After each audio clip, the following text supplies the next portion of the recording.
আসসালামু আলাইকুম এভরিওয়ান। কাজিনের বিয়েতে গিয়ে কি করলাম সেটাই শেয়ার করব। তো প্রথমে আমরা গায়ে হলুদের ডিশ সাজাচ্ছি। তো ডিশটা ফাইনালি সাজানো কমপ্লিট। এখন স্টেজে আমার মেয়ে উঠে গেছে নাচানাচি করার জন্য, কারণ গানের বাজনা শুনলেও নাচ উঠে যায়।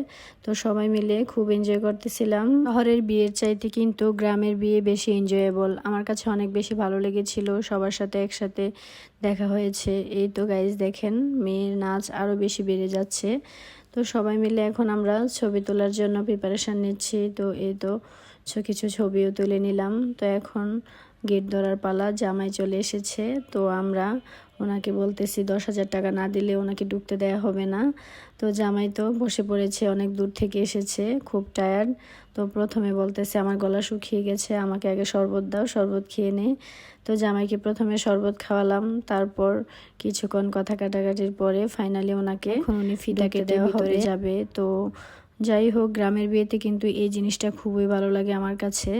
তো এখন আমরা খাওয়া দাওয়া করব, যে ওনারা অনেক দূর থেকে এসেছে, তাই খাওয়া দাওয়া দ্রুত শুরু করে দিতে হবে।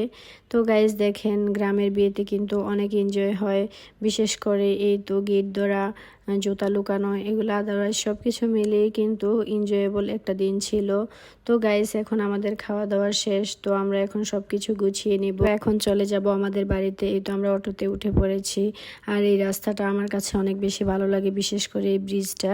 ছোটবেলা অনেক এখান দিয়ে যেতাম। তো গাইজ আজকের ভিডিওটা কেমন লেগেছে অবশ্যই জানাবেন। আল্লাহ হাফেজ।